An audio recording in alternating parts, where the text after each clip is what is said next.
from the book of Exodus, chapter 3, verses 9 through 15. This is a small part of the long discourse between Moses and God at the burning bush. And we begin with God speaking to Moses. The cry of the Israelites has now come to me. I have also seen how the Egyptians oppress them. So come, I will send you to Pharaoh to bring my people, the Israelites, out of Egypt. But Moses said to God, who am I that I should go to Pharaoh and bring the Israelites out of Egypt? And he said, I will be with you, and this shall be the sign for you that it is I who sent you. When you have brought the people out of Egypt, you shall worship God on this mountain. But Moses said to God, if I come to the Israelites and say to them, the God of your ancestors has sent me to you, and they ask me, what is his name? Who shall I say? What shall I say to them? And God said to Moses, I am who I am. He said further, thus you shall say to the Israelites, I am sent me to you. God also said to Moses, this you shall say to the Israelites, the Lord, the God of your ancestors, the God of Abraham, the God of Isaac, the God of Jacob has sent you. This is my name forever, and this is my title for all generations. May God add his blessing to the reading of his word. Well, once again, here we hear just a portion of a long discourse between God and Moses at the burning bush in the wilderness. If you have seen, as Archer said today, Prince of Egypt, the animated movie, or if you have seen the Ten Commandments, you undoubtedly have a picture of this scene in your mind given to you by Hollywood of Moses kneeling there at the burning bush and God speaking to him.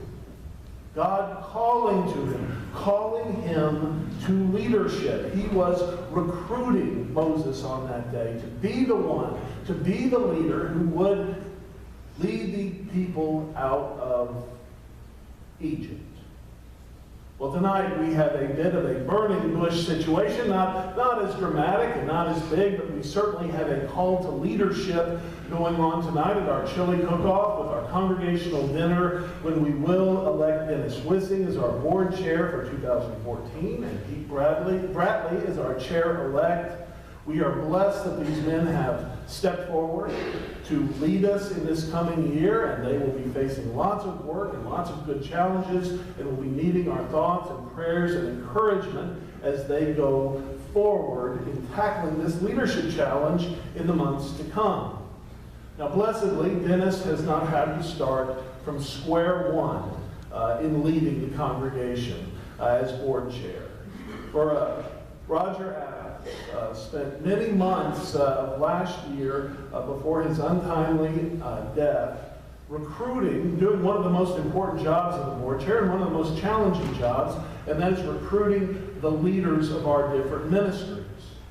And then also leading the nominating committee so that the leaders among our elders and our deacons could be selected and nominated as well. So here we have a good group of leaders for the coming year, but let me tell you, it is very difficult to recruit people to lead. In fact, it can often be difficult just to find people to volunteer for different ministries, but leadership especially, oh, how difficult that can be to find the right leader for the job. And it's not that we don't have talented people. We have many talented people in this congregation. And it's not that the work is not important. The work is important. And it gives a great sense of satisfaction. It may be difficult at times, but it is important jobs that need to be done. It's not that we lack the people. It's not that we lack the work. It's simply that people, when asked, qualified good people, will say no to leadership. Well, and that makes sense. Because there are lots of good reasons to say no to being a leader. When asked, especially to lead here at the church, a ministry or a group, how important that is to us and how serious it should be taken. But there are, too, those who overextend themselves here at the church, and they tend to say yes to too much, so that is another sermon there. Actually, it is, the concern here is when we say no to volunteering, when we say no to leadership, when we say no to ministry, when we make that into a habit, when we make it into a reflex. We say no without thought, without consideration. I know that this is something that I've had to work on all throughout my life. I remember when we first started in ministry in Dallas, many years ago now. Dallas was very active. The churches were active together in joint ministries, and they were always looking for lay people and ministers to lead the various ministries in that area in Dallas. And I had a good friend there. He was a bit of a mentor to me. He was senior minister at one of the churches there in town, in that area. And what a good guy, really nice guy. He was kind of winding up his career. I was sort of just starting my career in ministry. And we happened to meet one day at the hospital. And he buttonholed me and said, "Listen, David, I'm going to be giving up leading the evangelism ministry for our area. And I'd like you to take that up for me. I want you to be the new leader of our evangelism ministry." And my reflex was to say no, quickly to say no. And actually, I had a little trick that I would use, and it worked especially well with ministers until this moment, actually. It was, I would say this, and I would be honest about it. It would be true. I would say, and I did say, Dan, Dan, I said, Dan, this sounds like something I might be interested in. Let me pray about it. Give me a few days to pray about it, and we'll see. I'm not sure if I'll do it or not. And quickly, though, my friend responded to me, "David, you don't have to do that. I already prayed about it, and God told me you should do it." So there went that good strategy for saying no right out the window. Well, some people say, and it's true in our society, and I think it's probably a fact. I probably cannot dispute this, and it is harder to get people to say yes today than it has been in recent decades. And not just here at church, but within our community, and in so many of the organizations, clubs, things that are important to our community, things that add to our community, like scouting, like our schools, like the sports leagues that exist here in town for children and for adults. People might be willing to come to these events. They might be willing, certainly, to drop their children off at them, but they are not willing to lead, not willing to volunteer. It's something we see over and over again today, and it certainly leads us to think, well, this is a very modern problem. Difficult to get people to lead. Everybody always has an excuse for why they shouldn't. But then we look at the Bible and we read the book of Exodus and we think about the great hero that Moses was, and we see how he began in this call. How he began as this leader. And we see him over the course of this long discussion with God giving excuse after excuse as to why he shouldn't be the one to lead the people out of Egypt. Well, it's no wonder then if we see Moses doing it. But many of us do not want to take on, sometimes we don't want to volunteer at all, but especially to take on some leadership role, large or small. Because leadership is risky, it is dangerous, it is hard. There is no way around that, and there is no sugarcoating it. When you are a leader, then people tend to get angry at you, and they will let their anger show. And you have to be willing to accept that and to deal with it. You're going to have to deal with it because something didn't go right, or perhaps you're trying to change some long-held tradition, and that's when anger often comes up. It's when change exists. When you're manager, when you're leader, everyone's problems become your problems. So if someone you are leading does not show up, well, that just isn't their problem now. That is your problem as well. When you're a leader, you need to be able to manage conflict. And who wants to volunteer for that job in this day and age? Leading takes time.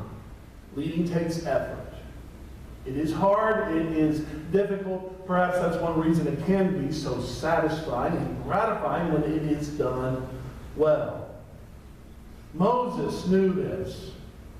Moses did not want to be a leader. And he wasn't at this point in his life.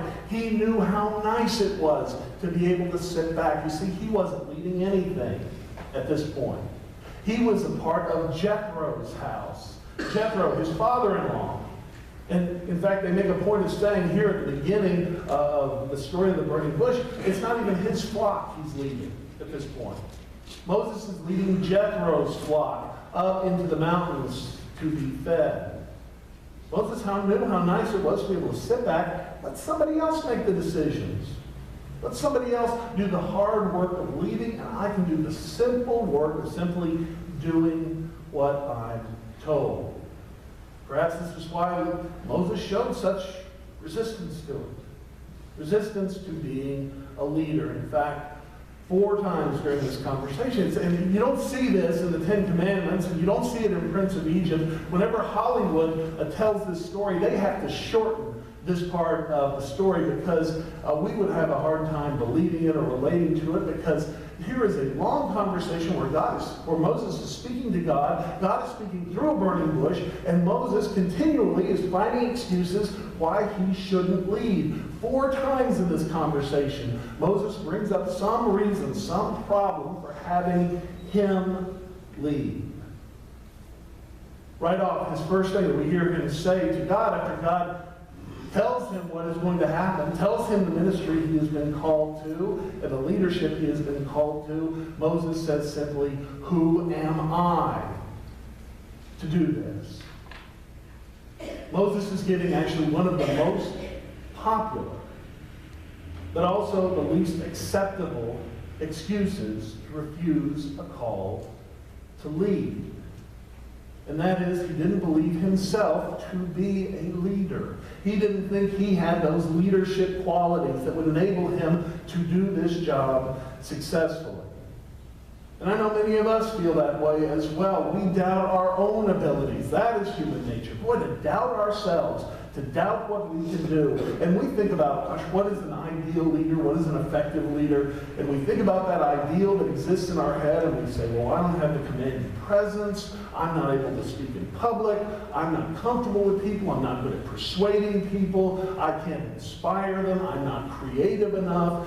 One or more of those reasons keep us from taking on perhaps some of the challenges that God has for us. Keeps us from dealing with some of the needs that exist out here in our community. Things that we could deal with, things that we could make better, but there is this obstacle in our mind that is keeping us from saying yes. Keeping us from leadership. Moses brings this out specifically in his 3rd excuse that he gives to God as to why he shouldn't lead. Moses says to God, "God, I have never been eloquent. Not in the past, and not even now that you have spoken to me. I am slow of tongue, and I am slow of speech." One more good excuse not to lead, not to step forward. Well, if time allowed, we can look carefully at all 4 of these excuses that Moses puts forward why he shouldn't lead, but suffice it to say that he uses many of the same excuses we tend to use today.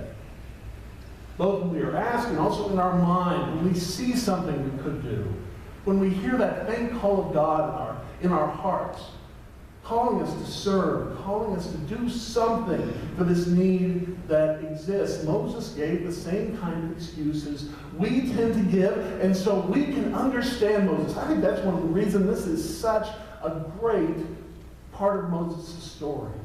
Because I know I can relate to it. I can relate to every excuse that he gives, and boy, I can certainly relate to that final plea that Moses gives to God. "Oh my Lord, please send someone else." I feel that from time to time. I can feel it in my heart when God is calling me to do something new, something different, something that's going to require my time and effort and energy. Oh God, please send somebody else to do this. And how does God respond? How did God respond to Moses in all those excuses that he gives? How does God respond to us today when we see a need and our mind starts rattling out excuses for why we shouldn't be the one to fill that need? What did God say to Moses 4 times there? God said to him simply, don't be afraid. I will be with you. I will help you. God assures Moses that he's not going to be alone in this, yes, great challenge. Yes, difficult work ahead. You know, Moses said people might not believe him. They might not want to follow him. And God said to him, well, I'll give you signs that you can show them, little miracles that you can do for them. I will be with you. Moses said, I can't speak, I can't talk. And God said, I will tell you what to say. Do not be afraid. I will be with you. Will you and I may believe, may see that there is some obstacle in front of us, something that is keeping us from doing God's will in our lives, keeping us from dealing with some need that exists here in our church, within our family, within our community, at our schools. We may believe that this obstacle exists, and this obstacle may actually be real. It may actually be there, and a real obstacle keeping us from doing the things we know God wants us to do. But whatever the obstacle we have to saying yes, whatever obstacle we have to leaving others, God will be with us to overcome that obstacle. God will be with us. God will help us. And this is good news for us today. This story speaks to us as Christian folk because, you know, all of us as Christians, each and every one are called to be leaders in that we are called to act in such a way as it inspires others, as it brings glory to God. Jesus said, they will know you are Christians by your love. Our love for one another that we actually show and not just feel. The kindness that we show to those around us. The respect we give them. The justice that we seek for them. In all of these ways, as we act every day as Christians, we will be leading others. It's really no choice. It's not something that we sign up for. In fact, in life, we're going to be leading those around us. We're going to be leading the young people in our lives. We're going to be leading our friends and our family through our actions. The only question is, where will we choose to lead them? What path will we choose to take them down? Is it God's path that, yes, does include obstacles, is a rocky course? It can be a difficult path, but God will be with us. God will help us through every obstacle. Then think about this and consider it the next time God offers you an opportunity to make a difference. Make a difference in your family, to make a difference in this world, in your community, in your church, by providing good leadership to those who are around you. Remember, God will be with you in all that you do, helping you over every obstacle. And friends, with God's help in your life, you may well find yourself taking on greater challenges and doing far more than you ever imagined. Let us bow in prayer. Loving God, we do give thanks that you give us challenges to meet in this world. Dear Lord, help us to see those for what they are. Help us to see the paths that you put in front of us. And loving God, even when we see all the obstacles along this path that you would have us take, help us to undertake that, take that first step with confidence, knowing that we will never be alone on that road, that you will always be with us. And loving God, remind us as we take the paths that you would have